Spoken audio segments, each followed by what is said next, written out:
Good afternoon, everyone. Shalom. I'm Tal Heinrich, spokesperson for the Israeli Prime Minister's office. Today is day 223 of the October 7th war, and our war aims remain the same. To destroy Hamas's military and governing capabilities, to free all 132 hostages, our stolen people still brutally imprisoned by Hamas in their terror dungeons, they must come back home.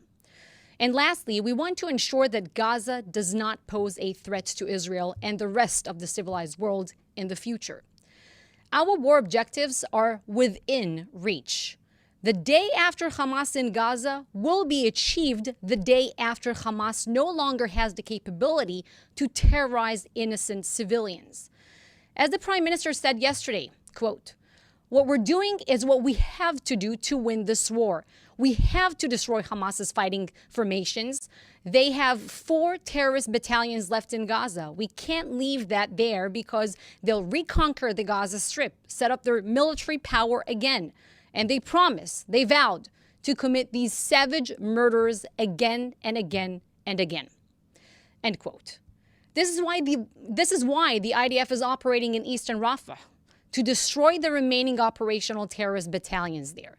The Prime Minister also noted that 500,000 Palestinian civilians heeded the advice from the IDF and moved away from the fighting zones to the safer zones, where humanitarian aid, food, shelter, water, and medical care are available. Now to an update on IDF casualties. Since the outset of the October 7th massacre, IDF fatalities have unfortunately risen to 626. Captain Ro'i Bet Yaakov was 22 years old from Eli. Staff Sergeant Gilad Aryeh Boim was 22 from Karmei Shomron. Sergeant Daniel Chemo was 20 from Tiberias. Sergeant Ilan Cohen was 20 from Carmiel. Staff Sergeant Betzalel David Shashua was 20 from Tel Aviv. The 5 of them fell in the north of the Gaza Strip. May their memories be a blessing. Our hearts go out to all the families of those soldiers killed in action, as well as those who were murdered, taken hostage, and wounded. I want to update you on aid going into Gaza, coordinated by COGET. Israel maintains its effort to get more essential aid into Gaza under strict supervision intended to prevent the transfer of equipment to terrorist elements. In the last day, around 250 trucks of aid entered Gaza. And since the beginning of the war, 28,000 trucks delivering over 530,000 tons of humanitarian aid have gone in. And these are the facts. More food and aid enter Gaza, the Gaza Strip, every day. And that's 80% more food compared to what was imported to Gaza before October 7th. That is more than enough to feed everyone there. The humanitarian aid arrives at the Gaza Strip by sea, by air, and by land. Next, I want to deal with the UN General Assembly May 10th decision to recognize a Palestinian state. I want to share with you that the Israeli government has unanimously decided to reject it, reflecting a clear sentiment within the Israeli public. The Prime Minister said, quote, "We will not reward the terrible massacre of October 7th, which 80% of the Palestinians support, both in Gaza and in Judea and Samaria. We will not allow them to establish a terrorist state from which they will be able to vigorously attack us." And now to the most outrageous yet unsurprising, underreported, repeating pattern. UNRWA. We have already proven that it is collaborating with Hamas. This week, Israel released video footage of armed terrorists shooting from within an UNRWA compound alongside UN vehicles. That's armed terrorists inside the UNRWA logistics warehouse in eastern Rafah, from where aid is distributed in Gaza, and also shooting at civilians right outside. We repeat this again.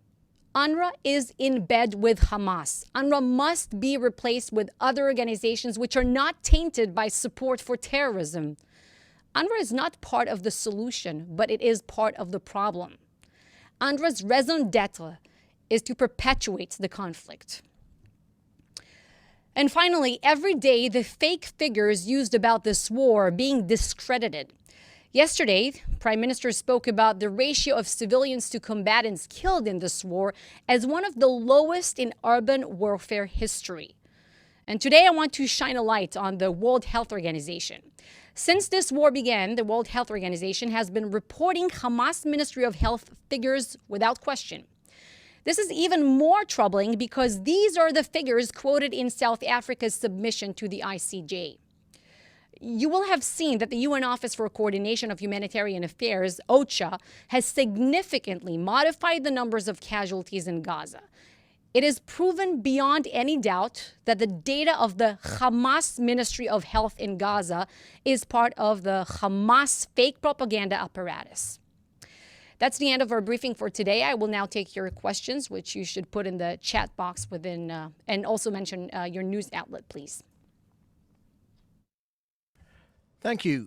First question from Joel Pollack of Breitbart News. Can you explain why the government press office sought to publicize a speech by the defense minister in which he criticized the government's own policy? And related, why did a member of the government choose to start a public debate about the day after in the midst of the war and facing international pressure? Thank you, Mr. Pollack, for this question. I'll address your question. You see, Israel is a vibrant democracy. The citizens of this country and also the country's elected officials are entitled to voice their opinions. It's important to note that the war cabinet, the government, the people of Israel are overwhelmingly united to achieve our just war objectives. And as I just mentioned at the top of the briefing, one of our war objectives is to ensure that Gaza will never pose a threat to Israel ever again. And this is why we say that first, Hamas must be destroyed. You know, you can't control a territory. They can't control a territory. We can't let them have an army of terror. It's unacceptable. It's a decision that we took as a nation. And second, Israel must maintain security responsibility in Gaza to make sure that we don't see a resurgence of terrorism after Hamas is gone. And there will be such attempt. You know, we must be able to deal with these attempts in the future, to go in and out whenever needed. So I'll say it this way. There will be zero compromise on our security. We'll do whatever it takes to protect our people. And third, we also say that the reconstruction of Gaza must be intertwined with de-radicalization of the Palestinian society. Otherwise, you know, it's just back to square one. And this is why the Prime Minister said yesterday that he will not agree to exchange Hamastan with Fatahstan. We've been very consistent, reasonably consistent in our demand that no organization, no entity which funds terrorism or educates children to terrorism, to glorify martyrs, believe that the refugees until the state of Israel will one day cease to exist. No such entity will run Gaza in the day after Hamas. It's not what we want to see. And again, this is a reasonable demand that is supported by most Israelis. And I'm not just saying it, you know, you guys are the media, your news outlets, you have presence on the ground also in Israel. You can go ask Israelis yourself, go to some of the major cities, talk to people on the street, and in these words, you know, ask them if they want to replicate the Palestinian Authority pay-to-slay scheme, education to terrorism, and the Fatah military wing, and have them in the Gaza Strip. So there's your answer. Thank you. Another question from Joel Pollack at Breitbart News. Is the American policy of withholding a shipment of bombs changing Israeli strategy on the ground? For example, causing more soldiers to enter or avoid potentially booby-trapped buildings that otherwise would have been bombed? So this is a question that I can't specifically address for the very reason that we don't speak about military strategy happening on the ground or military strategy moving ahead. What I can say is that it's no secret that we have certain disagreements with our best friends, and it's okay. It happens in families. We share concerns with the Americans. We are in constant communication with them. We appreciate the support that we have received so far and continue continue to receive from the White House, from the U.S. Congress, and from the American people. We see the overwhelming support to our war objectives in polls. So we appreciate all of it for giving us the tools and to do whatever it takes to defend ourselves. This is all I can say in that respect. Thank you. That's the last question. And that concludes the Daily Briefing for today.